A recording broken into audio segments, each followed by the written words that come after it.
Nous recevons sur ce plateau le porte-parole du chef de l'État. Bonsoir, M. Kasongomwe Mayamba. Bonsoir, Maman Lucie Lavichisenda. Quel est le climat de travail qui règne actuellement à la présidence? C'est un climat que je dirais normal, malgré la pression que nous subissons forcément quand on reçoit des coups de fil ou on parcourt les réseaux sociaux et qu'on découvre des nouvelles, parfois fantaisistes. Mais bon, on est là, on fait confiance aux mesures qui sont prises par les autorités et on travaille plus ou moins dans la sérénité, selon les cas.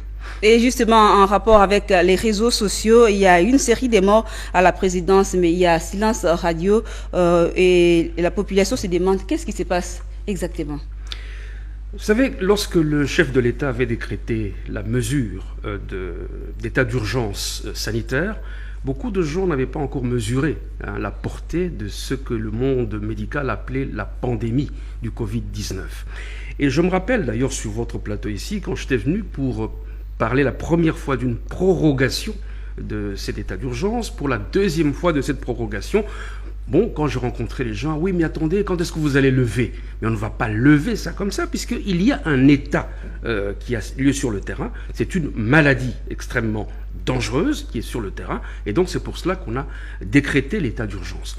C'est vrai que la RDC a pris les mesures nécessaires, les mesures barrières, qui sont appliquées plus ou moins partout, mais il faut voir. Vous venez de donner d'ailleurs en ouverture de ce journal les chiffres. Vous voyez qu'ils continuent d'augmenter, les personnes touchées par la maladie. Donc la RDC n'est pas seule. Et si vous regardez les chiffres d'autres pays, je crois que c'est encore plus alarmant. Mais nous n'allons pas rester là en état de panique en nous disant, bon, non, il y a des mesures qui existent, on essaie de les appliquer. Qu'il y ait des personnes qui soient touchées, ça je pense que c'est une évidence. Il se fait malheureusement qu'on a beaucoup plus les regards tournés vers la présidence, c'est normal. Le chef de l'État, c'est quand même le garant de la nation. Il y a beaucoup de personnes qui visitent la présidence de la République pour des raisons d'État, pour des raisons de travail. Et donc, c'est un lieu très fréquenté. Et donc, forcément, c'est un lieu très exposé. Alors, ce qu'il y a à faire, naturellement, c'est de déplorer ce qui nous arrive, effectivement, de pleurer les morts parmi nous, mais nous continuons d'espérer que les mesures qui sont prises vont produire leur effet. Ça peut faire peur, et je peux vous dire effectivement que quelquefois ça fait peur. Mais nous devons surmonter cette peur, pas seulement à la présidence de la République, c'est parce que c'est l'organe le plus visible. Mais je pense que si vous regardez autour de vous, dans les entreprises, dans certaines sociétés, vous retrouvez peut-être le même cas, et c'est ce qui est reproduit dans la statistique que vous avez vous-même annoncée en entrant dans ce studio. Donc, si on peut comprendre, pour vous, toutes ces morts sont vraiment naturelles, alors qu'on parle des morts dues au coronavirus. Est-ce que le coronavirus a élu domicile à la présidence de la République? On ne peut pas dire que le coronavirus a élu domicile à la présidence de la République. D'ailleurs, il y a un slogan que je crois apprécier à sa juste valeur. Le virus ne se déplace pas. C'est nous qui le déplaçons. Donc je crois que ce slogan en lui-même dit très bien que c'est nous, à travers nos comportements, qui pouvons stopper, qui pouvons prolonger la vie de ce virus. Donc, on ne peut pas dire que le virus a élu domicile. Je dis encore ici une fois, la présidence, c'est une institution, enfin le président est une institution, et la présidence, c'est un service qui a attiré sur lui tous les regards. Et forcément, on ne parle pas beaucoup de ce qui se passe ailleurs. La situation du coronavirus ici, elle atteint pratiquement tous les niveaux de la société, y compris la présidence de la République. C'est vrai, on peut s'alarmer, on peut être plus ému lorsqu'effectivement on apprend aujourd'hui, quelques jours après, que la mort a encore frappé à cause du coronavirus. Je comprends très bien, ce sont des réactions tout à fait humaine. Mais dans toutes les sociétés, dans toutes les couches de la société congolaise, vous avez exactement ce même type de phénomène. Et les poisons qui auraient été détectés dans différents bureaux à la présidence de la République, qu'en est-il? Déjà, il faudrait bien qu'on s'entende sur détecter. Et je lis comme vous les réseaux sociaux, je les parcours. On a détecté. Qui a détecté? Quand? Par quels moyens? Je pense que demain, ici même à la RTNC, nous aurons une grande émission avec le concours de la faculté de médecine de Kinshasa, notamment le professeur Kayembe. Il y a des spécialistes, des toxicologues qui viendront qui vont vous montrer que quelquefois les éléments que nous découvrons dans les réseaux sociaux ne sont pas du tout fondés. C'est pour ça que je vous dis, tant que je ne peux pas éliminer d'un coup de trait comme ça. Non. Si il y a des preuves scientifiques qui montrent que telle personne est décédée parce qu'elle a avalé, parce qu'elle a consommé telle structure nocive qui est provenue de tel ou tel endroit, mais il n'y a pas de problème. De toute façon, il y a des structures à la présidence qui s'occupent de cas. Nous avons des personnes qui se sont déjà plaintes de certaines douleurs, de certains dysfonctionnements.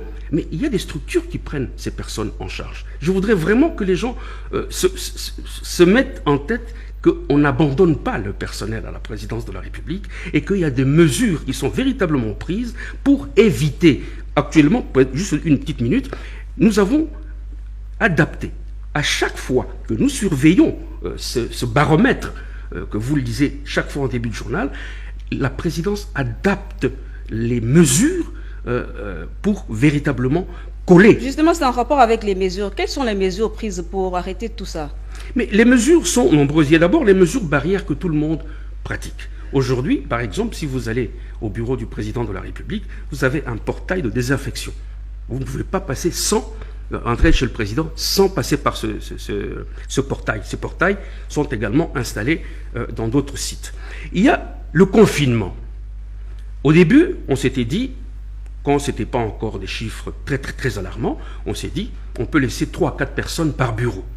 Mais au fur et à mesure que les chiffres augmentaient, on s'est dit, nous n'allons pas exposer beaucoup de gens à ce danger. On est en train de restreindre, et de plus en plus on restreint. Finalement, on n'acceptera plus dans les bureaux à la présidence de la République que les personnes strictement indispensables. Et cela se fait déjà. À côté de cela, nous avons également eu à mettre en place la pratique des tests rapides. Parce que jusqu'à présent, il y a eu ce retard dans la livraison des résultats. L'INRB, c'est la seule structure, ce qui fait qu'il y a des retards. Mais pour pallier ces retards, on s'est dit, nous allons procéder maintenant à des tests rapides. Mais lorsque ces tests rapides détectent quelqu'un qui est positif, on va faire confirmer maintenant les tests par l'INRB. Donc, ce sont ces mesures-là. Alors, je répète encore par rapport à l'empoisonnement, c'est tout à fait normal. Moi-même, j'ai rencontré des personnes qui vous disaient « je suis allé me faire soigner chez ma tante, chez quelqu'un de... » Il y a nécessairement ce genre de truc parce que nous pensons souvent comme ça.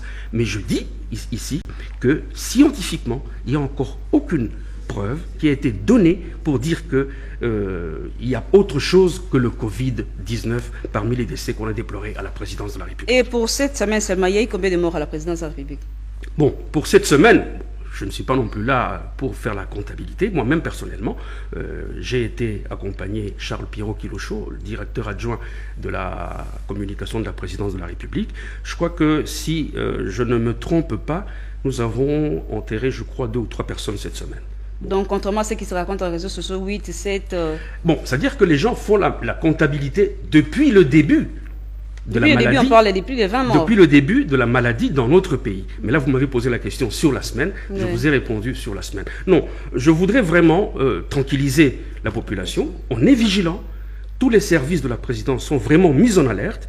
Pour l'instant, c'est vrai que ça peut nous faire peur, forcément, personne ne va quelque part là où on lui dit attention, il faut faire ceci. Nous recevons tout le temps des messages, faites attention. C'est vrai, on fait attention, on prend soin de pratiquer les mesures barrières, mais je vous ai également dit, ici, il y a toutes ces mesures qui ont été prises, notamment la restriction. On ne va pas au bureau lorsque ce n'est pas nécessaire. On va commencer à faire le télétravail. C'est déjà en cours. Nous nous adaptons et les mesures vont continuer à être renforcées au fur et à mesure que le baromètre que vous avez donné en début de journal va continuer.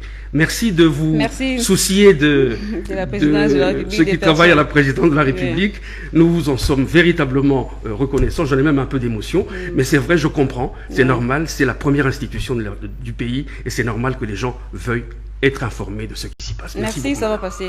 Je vous en prie. Merci d'être passé chez vous, monsieur le porte-parole.